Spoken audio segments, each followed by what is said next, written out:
बिस्मिल्लाहिर्रहमानिर्रहीम। अल्हम्दुलिल्लाहि रब्बिल आलमीन वस्सलातु वस्सलामु अला सय्यिदिल मुरसलीन व अला आलिहि व अस्हाबिहि व अज़वाजिहि व ज़ुर्रिय्यातिहि व अहलि बैतिहि अजमईन, अम्मा बअद। फ़अऊज़ु बिल्लाहि मिनश शैतानिर रजीम। बिस्मिल्लाहिर्रहमानिर्रहीम। वल्लाहु अख़रजकुम मिन बुतूनि उम्महातिकुम ला तअलमून शैअ वजअल लकुमुस सम्अ वल अब्सार वल अफ़इदा लअल्लकुम तशकुरून। हज़रात उलमाए किराम, मशाइख़ इज़ाम, मेरे दीनी और इस्लामी भाइयों, अज़ीज़ बच्चों और पर्दा नशीन ख़वातीन मिल्लत,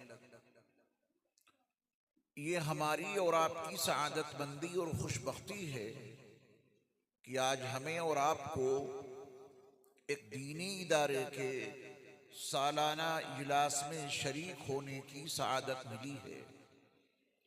अल्लाह ताला हमारी और आपकी इस हाज़िरी को अपनी बारगाह में इस रंग में कबूल फरमा ले कि इस पूरे मजमे में से एक एक फर्द की मग़फ़िरत हो जाए।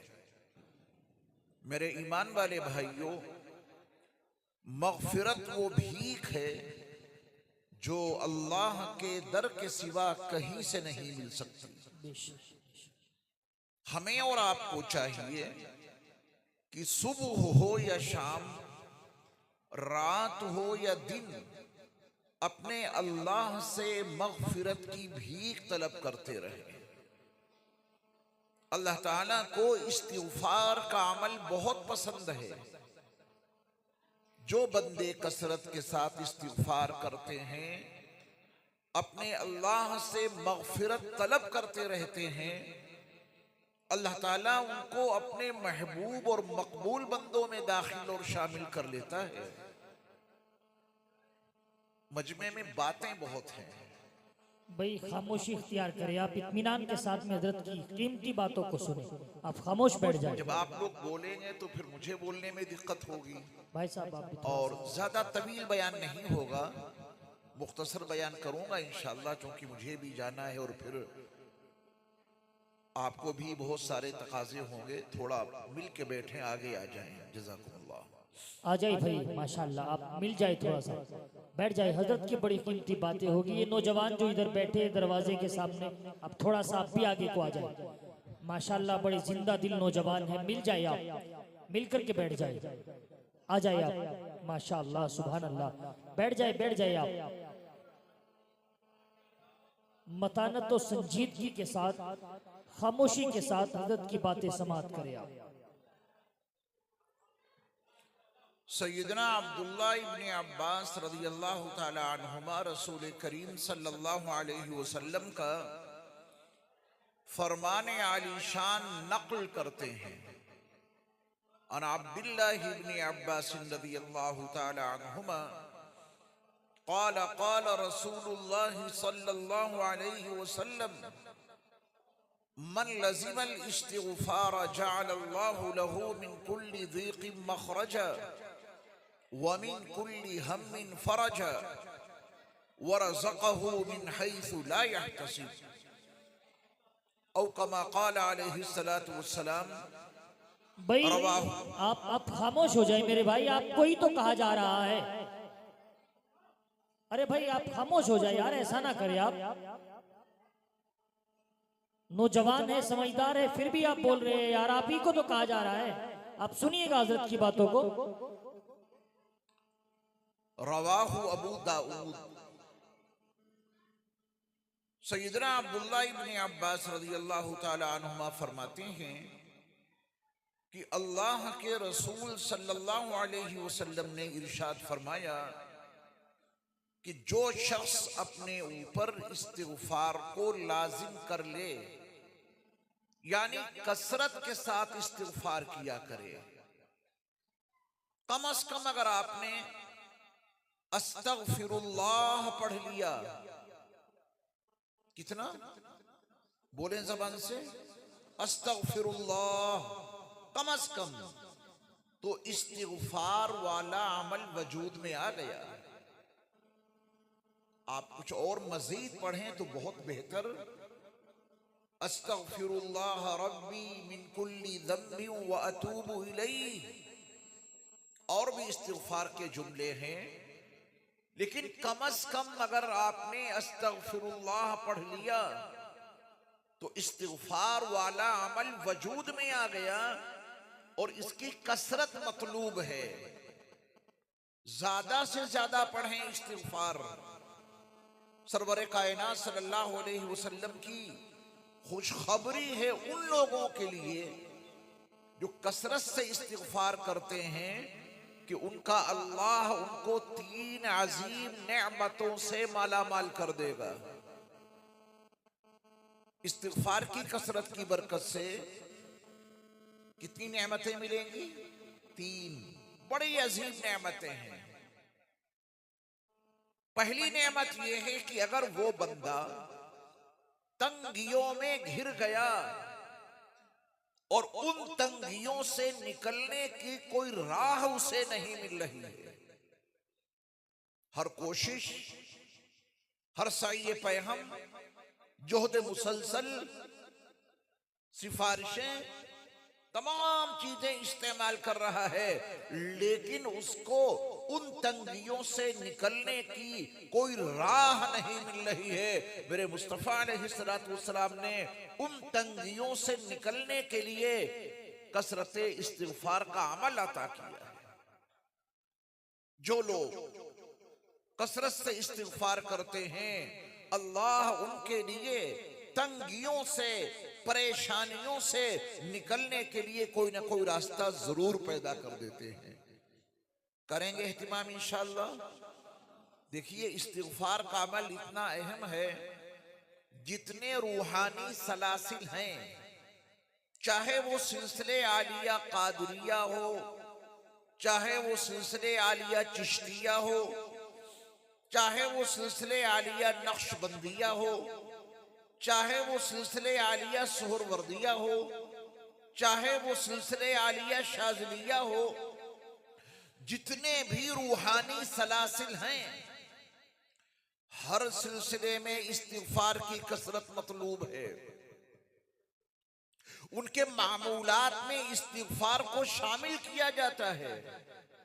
सुबह भी इस्तिगफार करो, शाम को भी इस्तिगफार करो, ये मामूलात में शामिल किया जाता है। आप भी अपने मामूल में शामिल कर लें कि रोजाना सुबह कम अज कम 100 मरतबा इस्तिगफार जरूर पढ़ेंगे इंशाअल्लाह, और शाम को भी 100 मरतबा पढ़ लें। इस इस्तिगफार की कसरत का जो पहला इनाम मिलेगा, वो तंगियों से निकलने के लिए अल्लाह कोई ना कोई रास्ता जरूर पैदा कर देंगे। दूसरा इनाम और तवज्जो से सुनिएगा, वमिन कुल्ली हम्मिन फरजा। इस्तिगफार की कसरत की बरकत से अल्लाह उस बंदे को हर गम से कुशादगी अता कर देते हैं। तमाम ज़हनी उलझने यकसर खत्म हो जाती हैं। अगर मैं इसका आपकी जबान में निहायत आसान उसलूब में तर्जमा करूं, वमिन कुल्ली हम्मिन फरजा, इसका तर्जमा अल्लाह आपको टेंशन फ्री कर देंगे। ये और आसान तर्जमा हो गया। जो लोग इस्तिगफार की कसरत रखते हैं, अल्लाह उनको टेंशन फ्री कर देते हैं। इस्तिगफार की बरकत से उनकी तमाम ज़हनी उलझने खत्म हो जाती हैं। इंसान अपने गम को भुलाने के लिए शराब पीता है, इंसान अपने गम को भुलाने के लिए नशे की गोलियां खाता है, इंसान अपने गम को फरामोश करने के लिए नशे के इंजेक्शन लगवाता है। क्या ये शराब गम का इलाज है? क्या ये नशे की गोलियां गम का इलाज हैं? क्या ये नशे के इंजेक्शन गम की दवा है? हरगिज नहीं। ये नशा इंसान को मदहोश कर देगा, और जैसे ही होश आएगा तो गम के बादल उसके दिल और दिमाग पर फिर मंडलाते हुए नजर आएंगे। करोड़ों दुरूद व सलाम हो, करोड़ों दुरूद व सलाम हो नबी मुकर्रम सल्लल्लाहु अलैहि वसल्लम पर कि आपने अपनी उम्मत को गमों का हकीकी इलाज अता कर दिया इस्तिग़फ़ार की शक्ल में। इस्तिग़फ़ार कसरत से करो, तुम्हारे गम काफूर हो जाएंगे। इस्तिग़फ़ार कसरत से करो, गम तुम्हारे करीब नहीं आएगा। और पहले से गम तुम्हारे दिल और दिमाग को अगर अपनी लपेट में लिए हुए है, इस्तिग़फ़ार की कसरत करो, अल्लाह तुम्हें टेंशन फ्री कर देगा। ये इतनी बड़ी खुशखबरी है इस्तिग़फ़ार के हवाले से। डॉक्टरों पे ज्यादा भरोसा कर लिया, कोई तकलीफ होती है फौरन डॉक्टर के पास जाते हैं। जरूर जाइए, वो जिस्मानी बीमारियों की दवा आपको देंगे, लेकिन क्या जिस्म ही बीमार होता है? क्या रूह बीमार नहीं होती? क्या जिस्म ही कमजोर होता है, रूह कमजोर नहीं होती? जी हां, जिस तरह इंसान का जिस्म बीमार हो जाता है, ऐसे ही उसकी रूह बीमार हो जाती है। कुरान मजीद की तिलावत किया करो, रूह ताकतवर बन जाएगी। अल्लाह का जिक्र कसरत से किया करो, रूह में बड़ी कुव्वत पैदा हो जाएगी। सरवरे कायनात सल्लल्लाहु अलैहि वसल्लम पर कसरत से दुरूद और सलाम भेजा करो, रूह और ज्यादा ताकतवर हो जाएगी। अपनी रूह को भी ग़िज़ा दिया करो। इस्तिग़फ़ार की कसरत गमों के इलाज के लिए बहुत मुफीद है। अल्लाह ये शऊर हमें और आपको अता कर दे। और तीसरी बड़ी नेमत जो इस्तिग़फ़ार की कसरत की बुनियाद पर मिलती है वो ये है, वरज़क़हू मिन हैसु ला यहतसिब, जहां से बंदे का वहम गुमान नहीं होता, मेरा रब उन मकामात से उसको रोजी अता कर देते हैं। रोजी के मिलने में, रोजी के हासिल होने में इस्तिग़फ़ार का बहुत बड़ा दखल है मेरे ईमान वाले भाइयों। ये कसरत से इस्तिग़फ़ार करेंगे, तंगियों से निकल जाएंगे। आज पूरी उम्मत तंगियों में घिरी तो है, लेकिन अस्तग़फिरुल्लाह पढ़ने का कोई एहतिमाम नहीं। अपने घरों में इसको राइज करो। सुबह अपने बच्चों को लेकर बैठो, तमाम घर वाले जमा हो, अस्तग़फिरुल्लाह अस्तग़फिरुल्लाह अस्तग़फिरुल्लाह, इसकी कसरत करो। अल्लाह सारे घरों को, तमाम घर वालों को तंगियों से बाहर निकाल देंगे इंशाअल्लाह। कोई मसला दरपेश आया, कोई वाकया, कोई हादसा पेश आ गया, जिसके नतीजे में तमाम घर वाले टेंशन में आ गए, न जाने किन किन दरों की ठोकरें तो खाएंगे, लेकिन रसूल मकबूल सल्लल्लाहु अलैहि वसल्लम का अता किया हुआ ये नुस्खा नहीं अपनाते। इस्तिग़फ़ार की कसरत करें, हमारा और आपका रब गमों से नजात अता कर देगा। रिज़्क़ हासिल करने के लिए, रोजी पाने के लिए क्या कुछ नहीं करते हैं हम और आप? कभी इस्तिग़फ़ार की तरफ भी तवज्जो हुई कि मेरे रब ने इस्तिग़फ़ार की कसरत में रोजी की अता शामिल कर दी है? जो लोग इस्तिग़फ़ार कसरत से करते हैं, अल्लाह वहम गुमान से बालातर मकामों से रोजी अता कर देते हैं। अल्लाह मुझे और आपको अमल की तौफीक बख्शे। मेरे रफीक, हम सबक, हम दर्स, तालिब इल्मी के जमाने के दोस्त हजरत मौलाना अब्दुल समद कासमी साहब हफिज़हुल्लाह, जो इस इदारे के बानी और सरपरस्त हैं, उन्होंने मुझे हुक्म दिया कि आना है। मैंने कहा जरूर आऊंगा। दोस्तों के यहां नहीं जाएंगे तो फिर कहां जाएंगे? मौलाना की पुरखुलूस दावत थी और मैं आपके बीच हाजिर हो गया। ये दीनी इदारा है, यहां से इल्म हासिल होता है। अब आप थोड़ा सा मिजाज अब आपका बना है सुनने का इतनी देर में, वरना तो अभी तक बातों में लगे हुए थे। ये बच्चे यहां पर हमें परेशान कर रहे हैं। जाओ बेटा, अपने अपने घर जाओ, जाओ। और अगर बैठना है तो बिल्कुल खामोशी से बैठो। आपकी बातों की वजह से मेरा मजमून मुंतशिर हो रहा है। अब तो नहीं बातें करोगे। इनका इलाज ये है कि एक को यहां बिठा दीजिए, एक को यहां, एक को वहां, एक को वहां, तो बातें इनकी अपने आप बंद हो जाएंगी। आ जाओ, अलग अलग होके बैठ जाओ। माशाल्लाह, बहुत अच्छे बच्चे हैं। आ जाओ, सामने आ जाओ मेरे, बहुत अच्छा है, शाबाश। चलिए, मैं आपसे एक सवाल करूंगा, आपका दिमाग यहां हाजिर है या नहीं? ये काटका की गलियों में घूम रहा है। जिस्म आपका यहां और दिमाग कहीं और तो नहीं घूम रहा है, दिमाग यही है। चलिए, मैं आपसे एक सवाल करता हूं, सोच समझ के जवाब दीजिएगा। और वैसे मुझे उम्मीद है कि मैं जो आपसे सवाल करने जा रहा हूं, आप इसका सही जवाब देंगे। जवाब आपका इंशाल्लाह गलत नहीं होगा, मुझे पहले से यकीन है। इस मदरसे का क्या नाम है?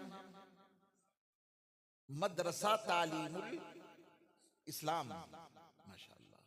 इसका तर्जमा है ऐसा मदरसा जहां इस्लाम की तालीम दी जाती हो। ये तो इसका तर्जमा हो गया। मैं आपसे पूछता हूं, मदरसा तालीमुल इस्लाम में होता क्या है? यहां क्या होता है? मुझे इसका जवाब दे दीजिए। बोलिए। तालीम होती। जवाब आपका सही है। मैंने कहा कि जो भी आप जवाब देंगे वो सही होगा। और बताएं क्या होता है यहां? जोर से बोले। पढ़ाई होती है। तालीम और पढ़ाई, तालीम का उर्दू में तर्जमा हो गया पढ़ाई। और बताएं क्या होता है? चलिए, जो भी आपका जवाब है वो सब सही है। यहां पढ़ाई होती है, यहां तालीम होती है, यहां दीनी इल्म पढ़ाया जाता है। जो भी आपके जवाब हैं वो सब सही हैं। लेकिन आज के दर्स में तमाम मदारिस में जो कुछ होता है उसका तारुफ कराने का तरीका और सलीका मैं आपको बता के जाऊंगा। फिर अपनी जबानों पर वही तारुफ लाना। यानी मैंने आपसे पूछा है कि मदरसा तालीमुल इस्लाम में क्या होता है, आप इसके तारुफ में बता रहे हैं कि यहाँ ये होता है। और तमाम मदारिस में क्या होता है, ये तारुफ आपको कराना है। मदरसों में क्या होता है ये तारुफ आप कराएंगे ना, वो तारुफ भी हकीकत पर मबनी होना चाहिए। नपे तुले अल्फाज में तारुफ होना चाहिए। और आज मैं आपको तमाम मदारिस में क्या होता है इसका जवाब बताऊंगा। बस इसी को पूरे इलाके में आम कर देना। इस लफ्ज को याद करके, इस जुमले को याद करके जो मैं आपको बताने जा रहा हूं, पूरी जिम्मेदारी के साथ, तमाम दलाइल और तमाम शवाहिद के साथ।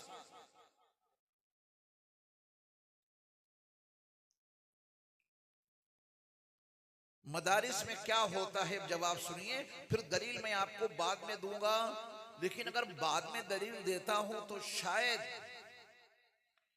आपका जहन पहली फुर्सत में उन जुमलों को कबूल न करे जो मैं बताने जा रहा हूं।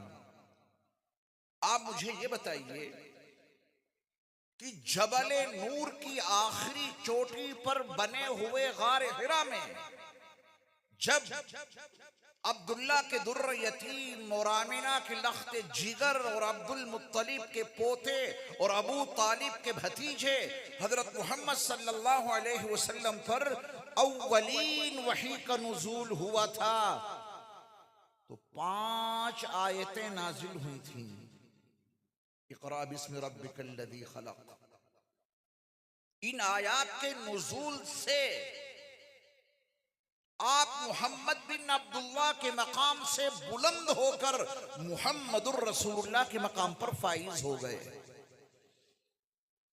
ये कुरान की इब्तिदाई 5 आयतें जिब्रील अमीन ने हजरत मोहम्मद सल्लल्लाहु अलैहि वसल्लम को पढ़ाई।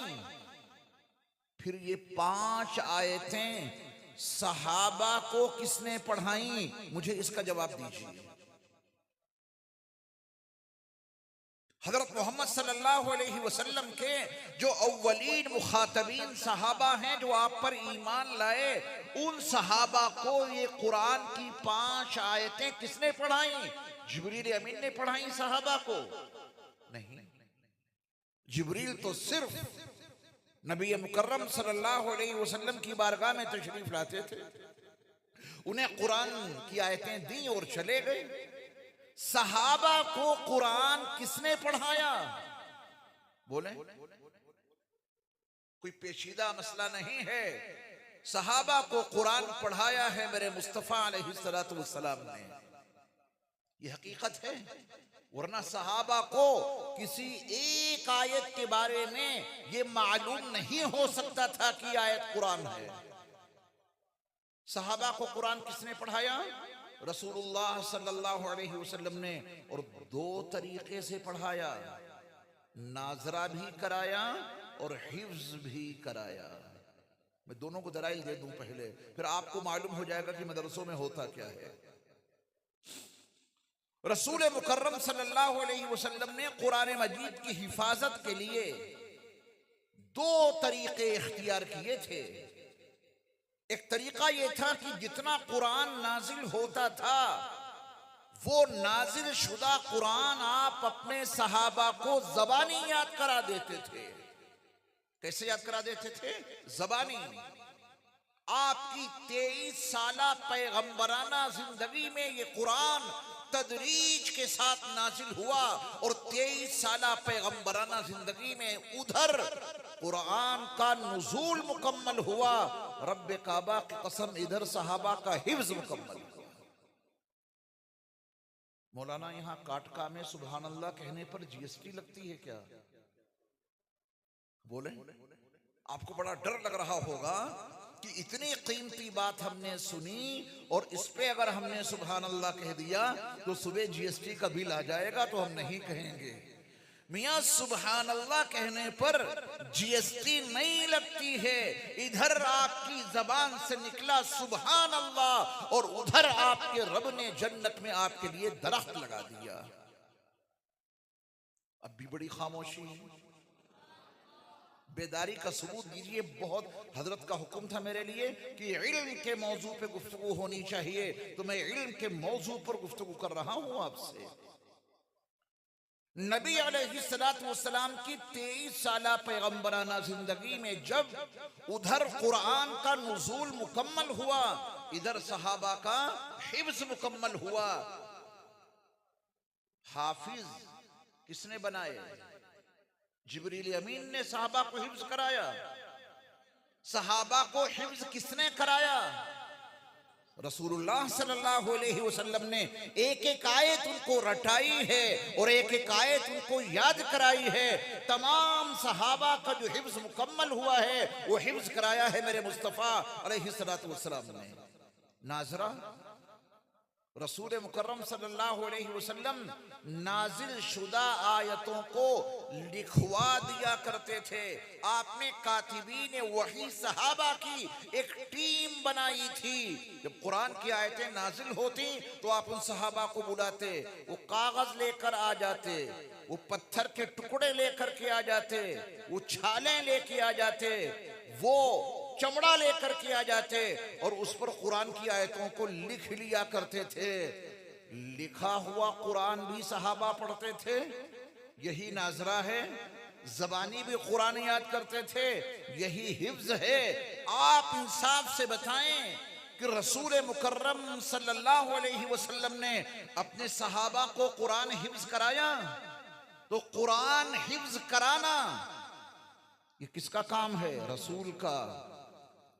ये चंद बातें मैंने पेशगी अर्ज इसलिए कर दी कि आप मेरे सवाल को समझकर उसका जवाब दें। मदरसों में होता क्या है? आपने कहा पढ़ाई, सही जवाब है। आपने कहा तालीम होती है, सही जवाब है आपका। लेकिन मैं आपको आज एक ऐसा जवाब देने जा रहा हूं जो आइन हकीकत पर मबनी भी है और मदारिस की अजमत, असातिज़ा का एहतराम, खुद्दाम मदरसा की निहायत अजीम रिफात आपके कुलूब में उतरती चली जाएगी। आप पूरे एतिमाद के साथ कह देना, मदरसों में नबी वाला काम होता है। मदरसों में क्या होता है? यह है ना आसान सा जवाब। दलाइल इतने हैं कि अगर मैं बोलना शुरू करूं तो सुबह सादिक यही हो जाएगी। चंद इशारों में मैंने आपको समझा दिया है, कुरान पढ़ाना ये नबी वाला काम है, कुरान सिखाना ये नबी वाला काम है, कुरान समझाना ये नबी वाला काम है। और नबी वाला ये काम रब काबा की कसम 1450 साल के तवील तरीन अरसे में एक लम्हे के लिए नहीं रुका है। नबी वाला ये काम, कुरान पढ़ाने वाला काम, कुरान सिखाने वाला काम 1450 साल अरसे में एक साल के लिए कभी नहीं रुका।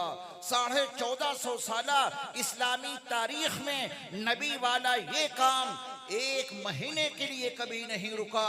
1450 साल इस्लामी तारीख में नबी वाला ये काम कभी एक हफ्ते के लिए नहीं रुका। 1450 साल इस्लामी तारीख में नबी वाला ये काम कभी एक दिन के लिए नहीं रुका। और नबी वाला ये काम 1450 साल इस्लामी तारीख में एक घंटे के लिए नहीं रुका, एक मिनट के लिए नहीं रुका। इन्ना फी खल्क़िस समावाति वल अर्द वख्तिलाफिल लैलि वन नहार लआयातिन लिउलिल अलबाब। ये गर्दिशे लैल और नहार का सिस्टम जब आपको मालूम होगा तो ऑस्ट्रेलिया के बिल्कुल आखिरी किनारे पर जब सुबह सादिक होती है, वहां फज्र की नमाज का वक्त हो जाता है, वहां से लेके बहरे अटलांटिक के किनारे तक जब सुबह सादिक पहुंचती है, वहां जोहर का वक्त हो जाता है। एक लम्हे के लिए ये काम नहीं रुका, न कयामत के बर्पा होने तक रुकेगा इंशाअल्लाह। बड़े खुशकिस्मत हैं वो लोग जो नबी वाले इस काम में मसरूफ अमल हैं। बड़े अजीम तरीन हैं वो लोग जो नबी वाला ये काम करते हैं, यानी कुरान का पढ़ाना, कुरान का सिखाना और कुरान का समझाना। वयुअल्लिमुहुमुल किताब वल हिक्मा, ये नबी के फराइद मनसबी में शामिल है। जुमला याद हो गया आपको? मदरसों में क्या होता है? जिस दिन दिल से इसको तस्लीम कर लिया तो आप इंतजार नहीं करेंगे कि मदरसे का सफीर हमारे घर आए, ये मदरसे का सफीर हमारी दुकान पर आए। नहीं, जब आपका ज़मीर आपको आवाज दे रहा है कि यहाँ नबी वाला काम होता है, ये तलबा सहाबा वाले काम में मसरूफ अमल हैं, तो आपसे जो कुछ बन पड़ेगा वो आप यहाँ खुद अपनी जिम्मेदारी पर पहुंचाएंगे। अल्लाह ये शूर हमें अता कर दे। क्योंकि वक्त की बेपनाह किल्लत है, मैंने एक आयत खुतबे में पढ़ी थी, उसका तर्जमा सुन लीजिए और दो तीन बातें उसके ताल्लुक से अर्ज करके फिर मैं इजाजत चाहूंगा। वल्लाहु अखरजकुम मिन बुतूनि उम्महातिकुम ला तालमून शैया। अल्लाह ने तुमको तुम्हारी माओं के पेटों से इस हाल में निकाला कि तुम कुछ नहीं जानते थे। एक सच्चाई है कि नहीं? सच्चाई है। मां के पेट से इस हाल में निकले, कुछ नहीं जानते थे। ये बच्चे हमारे सामने बैठे हैं। बेटा आपकी कितनी उम्र है? कितने साल के हो? नहीं मालूम है। आप बताएं कितने साल के हो? 10 साल के। माशाअल्लाह। हमें और आपको भी अपनी उम्रें मालूम है ना? क्या किसी ने अपनी उम्र के शुमार करने में वो 9 महीने भी शामिल किए हैं जो मां के पेट में गुजारे? शामिल हैं वो 9 महीने? क्यों नहीं शामिल हैं? थे तो वहां भी जिंदा। 9 महीने मां के पेट में जो गुजारे हैं वो अपनी उम्र में शामिल नहीं करते। क्या उस मुद्दत को शामिल करते हैं जो बाप की सुल्ब में हमने और आपने गुजारे हैं? कोई शामिल नहीं करता। बड़ी तवील दास्तान है और आप पहुंच जाएंगे इस आलम दुनिया से अहद अलस्त तक। बड़ी तवील तारीख है आपकी, बड़ी तवील जिंदगी है आपकी। जरा इस दुनिया में आने से पहले जो 9 महीने माँ के पेट में गुजारे हैं, कुरान की दावत है, बेफिक्र न हो जाना। फल्यंजुरिल इंसानु मिम्मा खुलिक। हर इंसान को इस बात पे गौर करना चाहिए कि वो किस चीज से पैदा किया गया। ये नाक अंदर बनी है या बाहर? बोलो, अंदर बनी है, बाहर कहां बनी है? बाहर तो कुछ बन ही नहीं सकता। बाहर कुछ बना? सब कुछ अंदर बना। अंदर कैसे बन गया? हमल ठहरने के बाद ये रहम चारों तरफ से पैक हो गया। उस पैक रहम में, उस बंद रहम में ये देखने वाली आंखें कैसे तैयार हो गईं? उस बंद रहम में ये नाखून का मटेरियल किधर से दाखिल हो गया?